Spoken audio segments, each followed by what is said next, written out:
in the following weeks. It was hard to tell how much the Empire's situation was shifting, but one thing was certain: changes were happening. With the death of their ringleaders, the Imperial Liberation Front's campaign of terror was finally over. And in recognition of our actions in Roer and at Corellia Fortress, all of us in Class VII were invited to Valflame Palace. There, we were granted the honor of an audience with His Majesty the Emperor, Eugene III, along with Empress Priscilla, the mother of Princess Alphen and Crown Prince Cedric. But no sooner had we been thanked than we came face to face with the leaders of the factions that divided the nation. The heads of the 4 great houses who rule their vast provinces with absolute authority.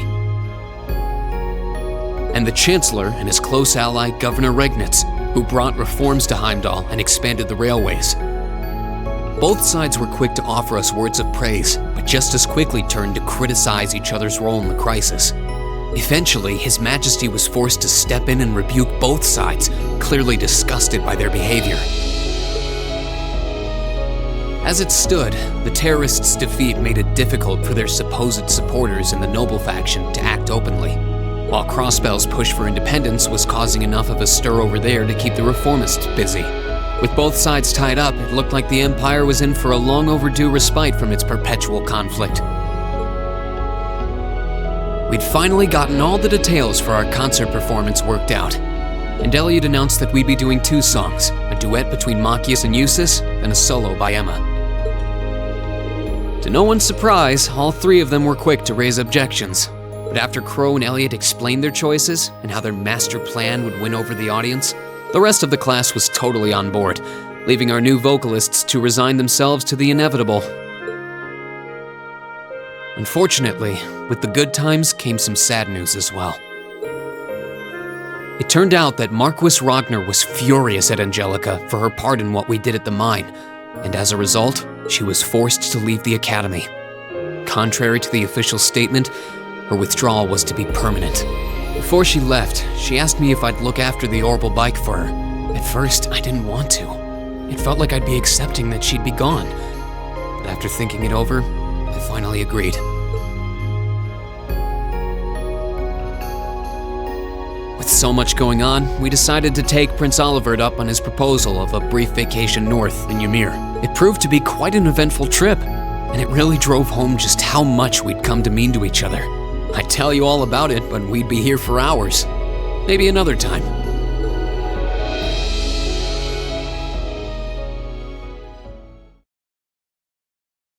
Anyway.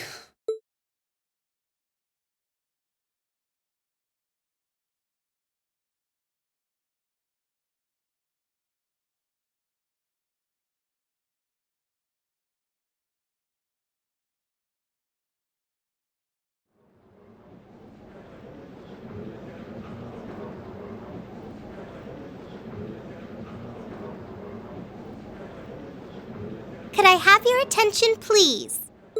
It's another great day. Perfect weather to start bringing all your great festival ideas to life. Some of you have been preparing since last month, and some even longer. I know you're all itching to get started. So without further ado, I hereby declare the first day of festival preparation begun. Time to start setting up. We have today and tomorrow. But try not to leave any work until tomorrow night unless you really have to. All right, everyone, let's do this, and stay safe out there.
Hello, Rean Schwarzer speaking. Yo, it's me. Oh, hey, Crow. Is something wrong? Well, we've run into a bit of a problem. Turns out our outfits for the concert will be arriving late. They said the earliest they can get them delivered is sometime tomorrow morning. That's not great. I mean, it'll be hard to do tonight's dress rehearsal without the actual dress. My thoughts exactly. But don't you worry, though. I'm just as crafty as I am handsome, so I've got a plan. Want to head out and pick them up for us in person? Crow, I think the two of us need to go over the definition of plan sometime. You ordered them from a boutique in Heimdall, didn't you? Yeah, someone over there's putting the finishing touches on them right now. They'll be done by this evening, so our whole delivery problem's solved if you just head over there. I do it myself, but I've got some stuff I need to get done. Got it. I'll take care of it. I'll head to the station right now. Wouldn't want to miss the train on something this time sensitive. Whoa there, the train? Come on, man. Don't tell me you forgot about Jellica's parting gift. Oh.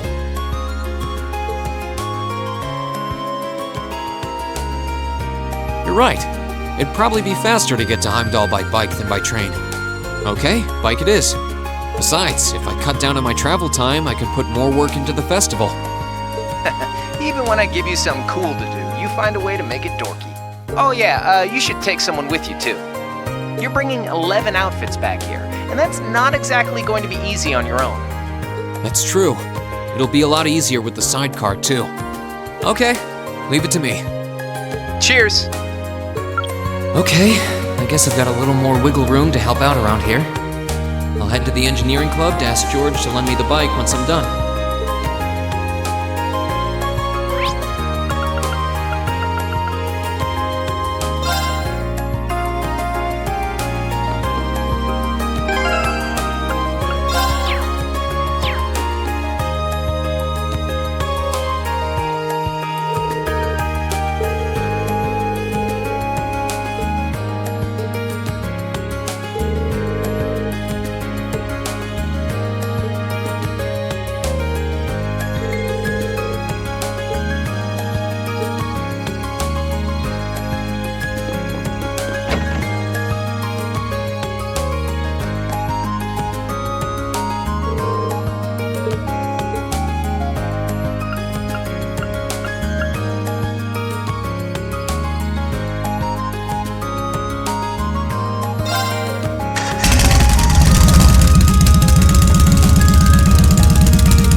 Did say I should take someone else along to give me a hand.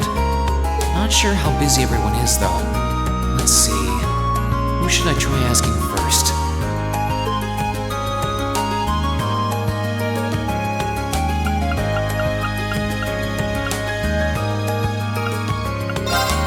Alright, might as well see if they're free. Hey, it's Rean. I've got a little favor to ask.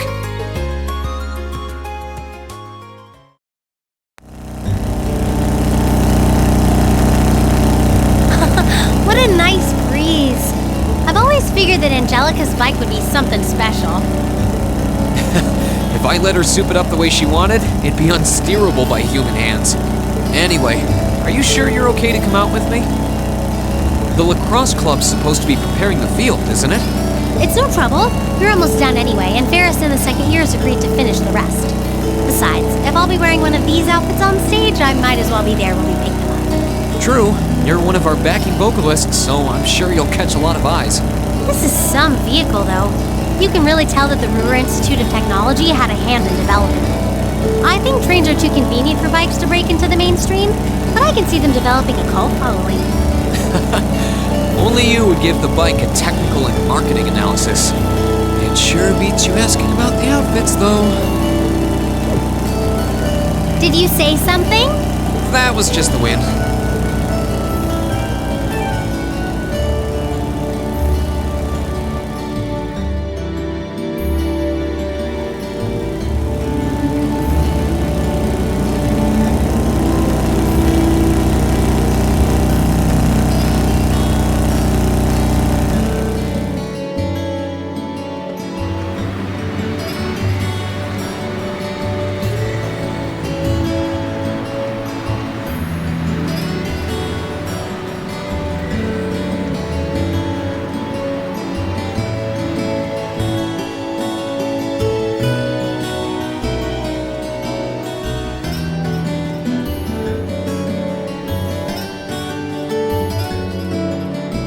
sorry to make you kids come all this way to pick these up. I think you'll be pretty happy with the way they turned out, though. Fantastic! I can't wait to see them. Thanks for getting them done on such short notice. This was no sweat compared to what Crow put me through last year. He had me working like a madman. Last year's concert was great, though, so you can bet that I'll be there to see if you kids can top that. Oh, by the way, are you the girl on rhythm guitar? Huh. You've got a kind of natural elegance to you. Couple that with the outfit and you'll be a real sight to see. So what exactly do these outfits look like, Rean? Well, you'll see when we get back.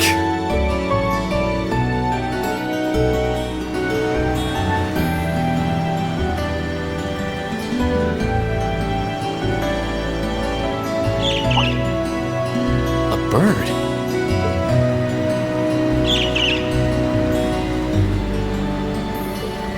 What the...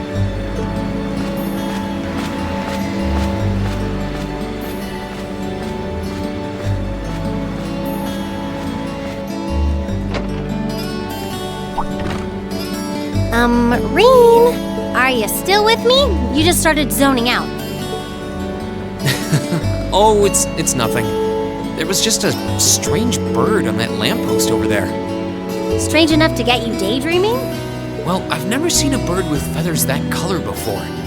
It was a really deep blue, almost like lapis lazuli. Oh, wow. That does sound strange. I wonder what a bird like that is doing in the middle of a big city. Who knows? Oh, what do we have here?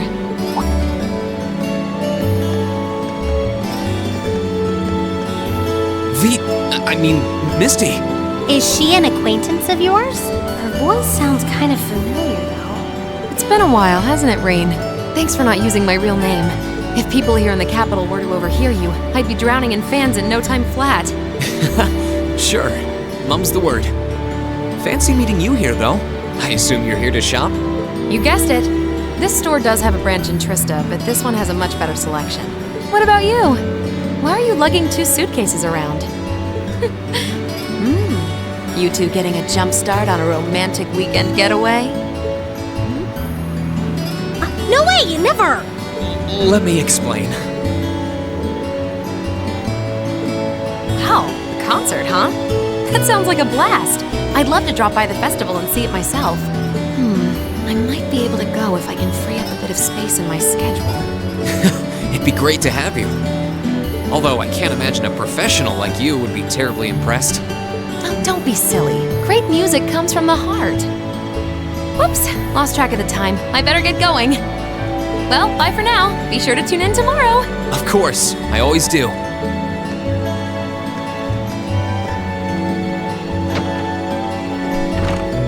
Tomorrow's broadcast? What was she talking about? And what was all that talk about her real name? Let me start from the beginning.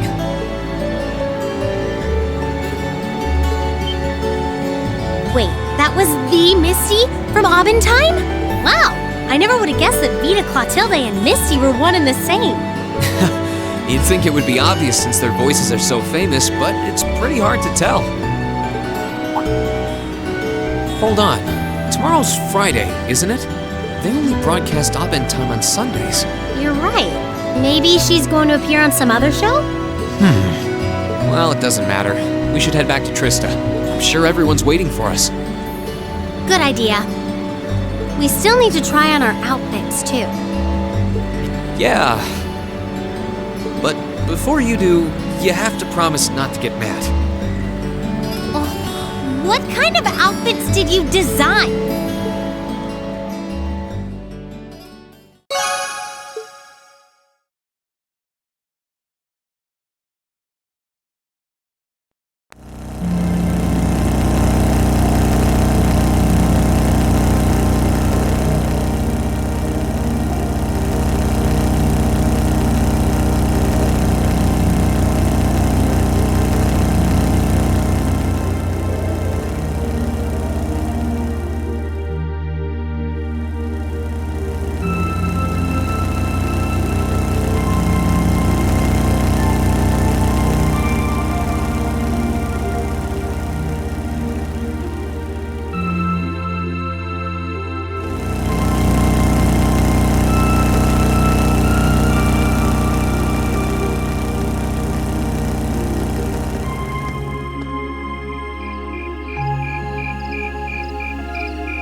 These are actually really nice.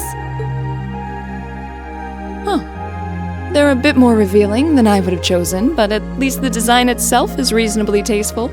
Yep, not bad. And the black makes us look all classy, too. Oh, what am I even doing in this getup?